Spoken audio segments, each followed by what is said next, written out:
أعوذ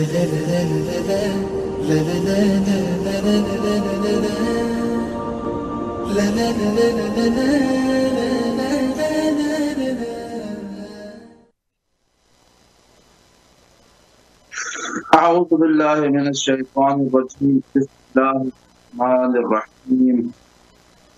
الحمد لله الذي هدانا لهذا وما كنا لنهتدي لولا أن هدانا الله لقد جاءت رسل ربنا بالحق.